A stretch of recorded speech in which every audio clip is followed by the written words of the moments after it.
At Thanksgiving dinner, the silverware clinked and the air smelled of roasted turkey when my mom leaned across the table with that sharp smile she always saved for me. "Harper," she mocked, "are you still driving that old truck?" My brother Mason burst out laughing, shaking his head like I was the family punchline. The table joined in, and for a moment, I felt 12 years old again, overlooked, dismissed, and labeled as the plain daughter with no ambition.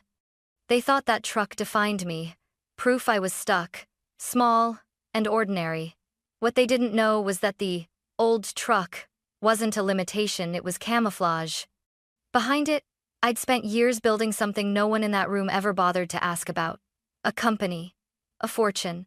And tonight, while they laughed at me over mashed potatoes, I decided to finally show them who I really was. Growing up, it was never hard to see who the favorite child was. Mason, my younger brother by 5 years, could have burned the house down, and somehow my parents would have praised him for being spirited. He was the golden boy, the one with charm that dazzled relatives at reunions and teachers at school. Mason could talk his way out of trouble, skip assignments, fail tests, and still be treated like the family prodigy. Me? I was the quiet one. I did my homework on time, kept my grades up, never caused drama, and followed the rules. You'd think parents would be proud of a kid who stayed out of trouble, but in my house, being reliable was boring. Being steady meant being invisible. While Mason's antics filled dinner table conversations, my achievements earned little more than a distracted, "That's nice, Harper." The difference became clearer as we got older. When I graduated high school, I had two choices: take out massive loans to go to college like Mason planned to, or start working and building experience in the logistics company where I had a part-time job. My parents practically begged me to follow Mason's path. "A real education will open doors," my mom said. "Don't waste your potential loading trucks," my dad warned. Mason, meanwhile, was praised for choosing communications, which in reality was just an excuse to party for 4 years. But I wasn't afraid of work. I wasn't afraid of starting small if it meant building something real. So I chose the warehouse over the dorm room. I studied shipping routes instead of lecture notes, asked questions about fuel costs instead of fraternity dues, and volunteered for every extra shift I could get. To my parents, that meant I'd settled for less. To me, it was the foundation of something bigger. The hardest part wasn't the work, it was the way my family looked at me. Mason strutted into family dinners with stories about his fraternity parties or the amazing startup internship he barely showed up for. My parents listened with shining eyes, convinced he was destined for greatness. When it was my turn to share, they smiled politely and quickly turned the spotlight back to him. I wasn't the star of my own story, I was the background character in Mason's. They had no idea that every overlooked shift, every night I drove home in that beat-up truck, was adding up to something they would one day be forced to recognize. When I first walked into the warehouse as a full-time employee, I could almost hear my parents' disappointment echoing in the back of my mind. To them, I had officially sealed my fate as the daughter who never aimed higher. My mom told the neighbors I was helping out with deliveries. My dad muttered to relatives that I was figuring things out. Meanwhile, Mason was introduced as our son, the future businessman. But what my parents dismissed as a dead-end job became my classroom. I started at the very bottom, sorting packages, sweeping loading docks, handling paperwork no one else wanted. Instead of complaining, I observed everything. I noticed how certain drivers wasted fuel, how late shipments ruined customer trust, how small inefficiencies stacked into big losses. Every mistake around me was a free lesson in how the industry really worked. I asked questions constantly. Why was Route A always backed up on Mondays? Why did certain clients request specific drivers? Why did equipment fail so often? Some supervisors rolled their eyes at my curiosity, but others saw that I wasn't just punching a clock, I was learning. Soon, I was volunteering for overtime, filling in for absent dispatchers, even training myself on bigger rigs during slow weeks.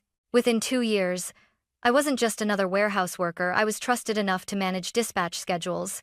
Within 4, I was overseeing regional routes. By the 6th year, I was operations manager, pulling in a salary that Mason couldn't dream of with his endless string of internships and business ventures. Yet at home, none of this mattered.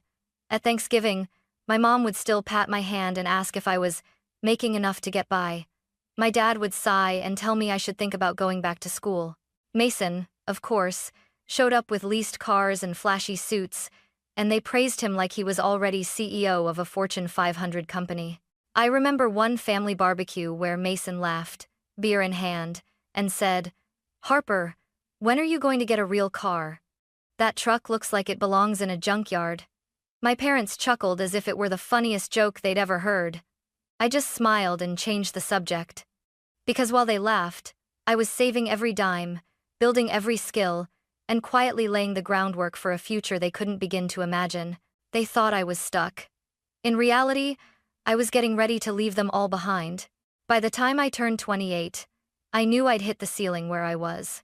The company had been good to me, I'd learned everything from the ground up, but the higher-ups weren't about to hand over real power to someone like me.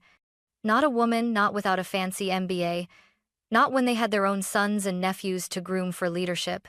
I remember one board meeting where I presented a plan to streamline mid-range delivery routes.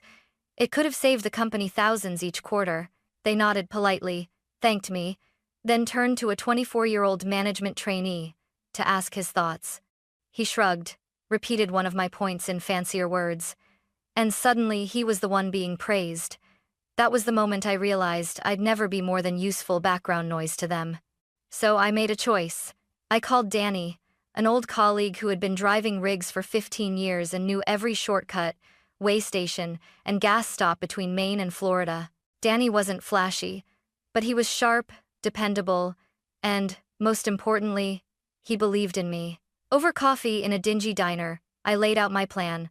A small transport company that treated drivers like partners, not disposable assets. Fair pay, reliable equipment, efficient routes, and relationships built on trust, not just numbers on a spreadsheet. Danny grinned. "I'm in, but we'll need a truck." So we pooled our savings, took out a modest business loan, and bought a used Peterbilt. That one truck was the start of H.D. Transport. Harper, Danny. Our first year nearly broke us. We slept in truck cabs, lived off gas station coffee, and worked 18-hour days just to keep afloat. More than once, I wondered if I'd made the biggest mistake of my life. But, little by little, things changed. Shippers appreciated that we showed up on time and delivered what we promised. Drivers noticed that we paid fairly and actually maintained the rigs. Word spread. By month 10, we were breaking even. By year 2, we had 3 trucks. By year 4, 8. And by the time I hit 33, we were running 15 trucks with 25 employees and contracts that kept us booked solid year-round. And my family? They still thought I was just the girl with the old truck. At dinners, when my mom asked how work was going, I'd say busy, and leave it at that. My dad would nod vaguely before turning the spotlight back to Mason's latest big opportunity. Nobody asked specifics. Nobody cared. To them, I was still the boring one who never aimed high. That was fine by me. Because, while Mason was chasing shiny dreams that crumbled within months, I was quietly building an empire on wheels. And one day, that empire was going to roll right up to their front door and leave them speechless. By my early 30s, the company was no longer just surviving, it was thriving. We had contracts lined up months in advance, reliable drivers who trusted us, and a reputation for dependability in an industry known for cutting corners. For the first time in my life, I didn't just feel stable, I felt powerful. That's when I started looking for a home. Not an apartment, not a starter house. I wanted something that reflected the years of sacrifice, the 18-hour days, the nights Danny and I spent wondering if we could keep the lights on. I wanted something that would stand as proof not just to myself, but to anyone who had ever doubted me that I had made it. I found it on a quiet stretch of land just 20 minutes from the town where I grew up. A sprawling colonial estate sitting on 12 acres, complete with a pool, 5 bedrooms, vaulted ceilings, and a kitchen straight out of a magazine. The price tag? $1.3 million. I didn't blink. I wired the money straight from my business account. No mortgage, no debt, just clean ownership. The day I got the keys, I stood in the empty foyer, sunlight streaming through the tall windows, and I laughed. I thought about every time Mason had rolled his eyes at my truck, every time Mom had sighed about me, settling, every time Dad had urged me to be more like my brother. They thought I was barely scraping by. And here I was, holding the deed to a house worth more than anything they'd ever imagined. But I didn't tell them. Not yet. Danny and a few of the guys from work helped me move in. That first weekend, we grilled steaks on the back patio, looking out over the rolling hills. Danny clapped me on the shoulder and said, "They have no idea who you've become, do they?" I smiled. Not a clue. But they're going to find out. I could have announced it right then. I could have sent my parents a picture of the house, let Mason choke on the reality that his unsuccessful sister had just bought a mansion in cash. But where was the fun in that? No, I wanted the reveal to be perfect. I wanted it to happen on a night when they least expected it, when the contrast between their assumptions and the truth would hit hardest. Thanksgiving was coming. A dinner table where my mom loved to poke at me, where Mason loved to brag, where I was always the afterthought. This time, I was going to turn the entire script upside down. I didn't know exactly how it would play out, but one thing was certain. By the end of that night, they would never look at me the same way again. Thanksgiving that year started the same way it always did, with Mason making a grand entrance. He pulled up in his leased BMW, the kind that cost more per month than most people's rent, and strolled into the dining room wearing an expensive suit like he was heading to a board meeting. My parents beamed at him as though the president himself had walked through the door. I slipped in quietly behind him, wearing my usual jeans and boots, keys from my old pickup jingling in my hand. My mom's eyes landed on me, and right on cue, she smirked. "Still driving that old truck, Harper?" she teased, loud enough for everyone to hear. Mason chuckled, shaking his head. "Sis, it's embarrassing. Don't you think it's time to upgrade?" The table erupted in laughter. I smiled faintly, cutting myself a piece of turkey. Let them laugh, I thought. Tonight was going to end differently. Dinner carried on, and Mason could hardly contain himself. He pushed the mashed potatoes aside, cleared his throat dramatically, and raised his glass. "I have some exciting news to share with all of you," he began, eyes sparkling. My mom clasped her hands together, already tearing up with pride. Dad leaned forward, eager. "I've found my calling," Mason announced. "I'm launching a new business importing handcrafted goods from South America. Pottery, textiles, jewelry. Unique, authentic, high-end. The market is untapped, and the profit margins are enormous." The reaction was immediate. My aunt gasped. My uncle raised his glass. My mom actually cried. Questions poured in. "Who are your suppliers? What boutiques will you target?" Mason ate it up, pulling out his phone to show glossy photos of colorful pottery and woven fabrics. "The initial investment is significant," he admitted, pausing for effect. "But with a little capital, the returns will be life-changing." My father's chest swelled with pride.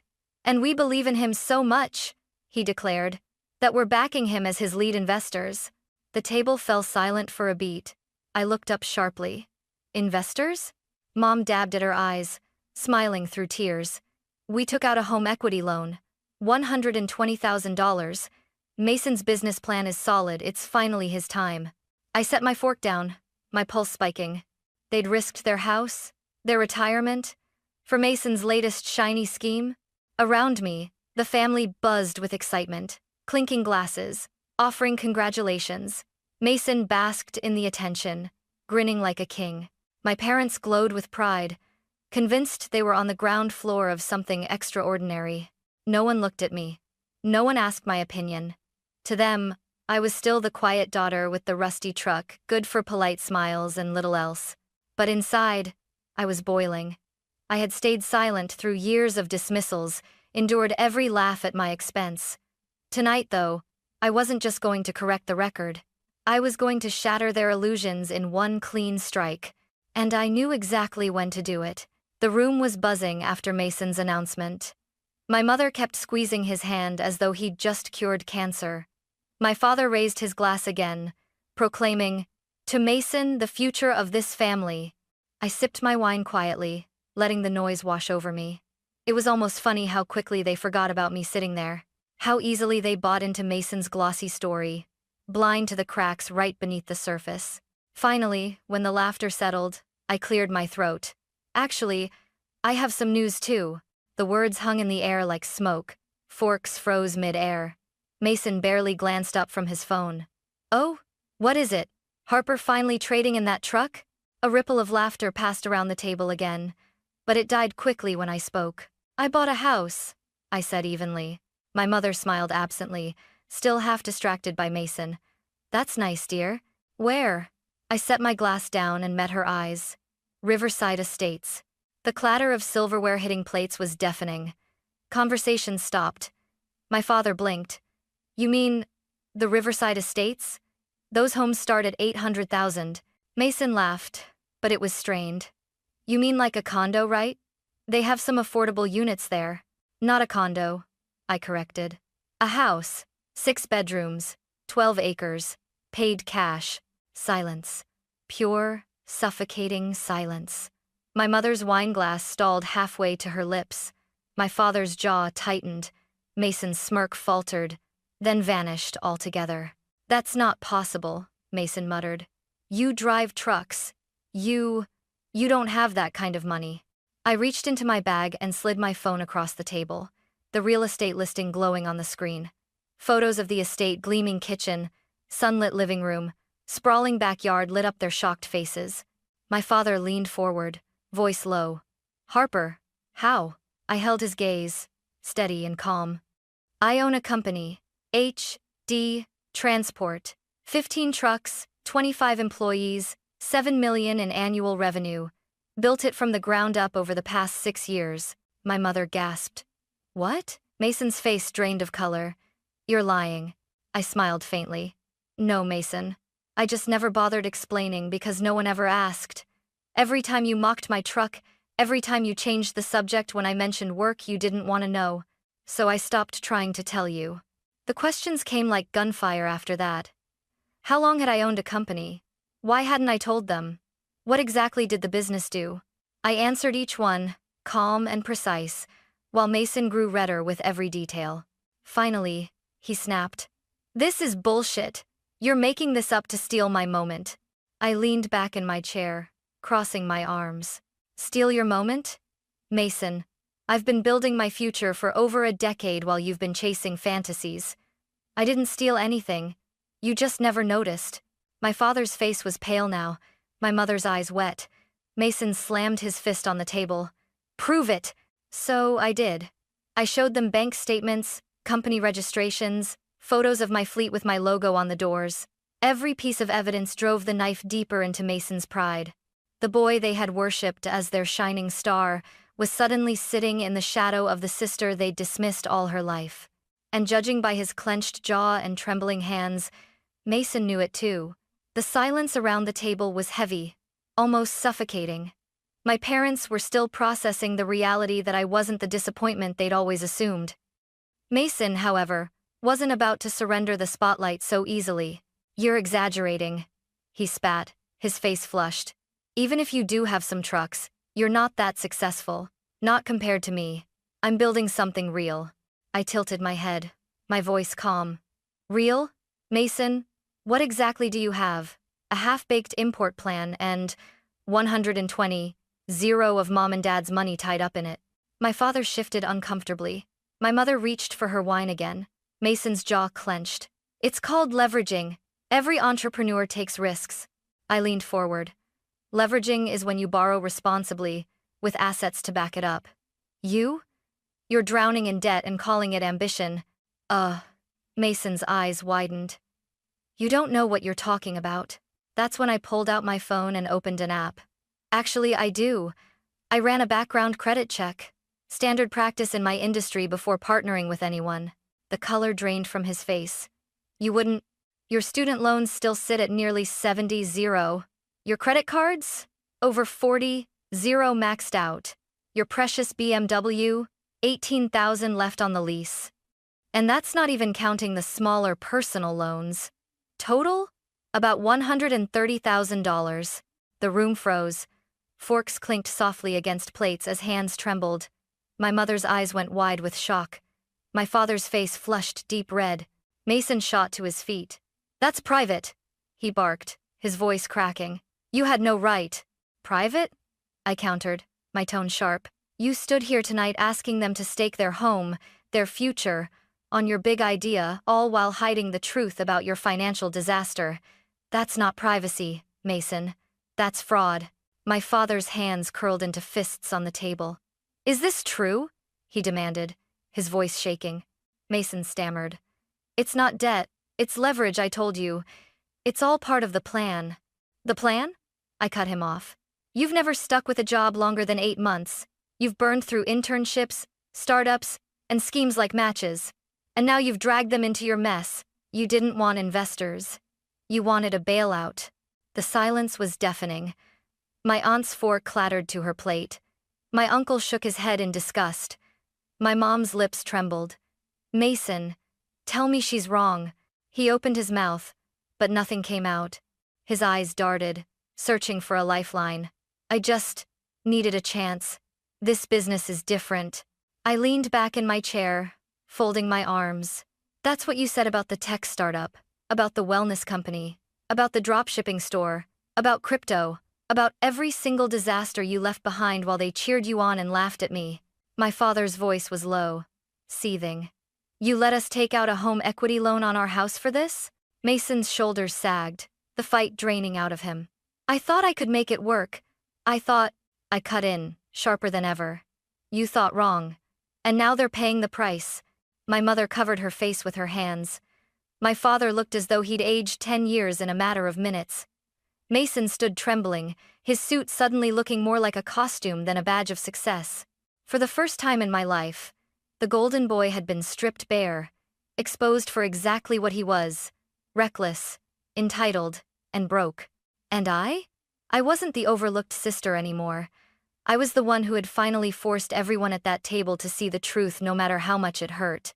The table was a graveyard of silence. Turkey sat cold on plates, the candles flickered, and Mason's grand performance had collapsed into dust. My parents looked shattered, staring at the son they had always put on a pedestal and realizing the foundation had been built on lies. Finally, my father spoke, his voice rough. "Harper, what do we do now? The money's gone. We owe the bank. We could lose the house."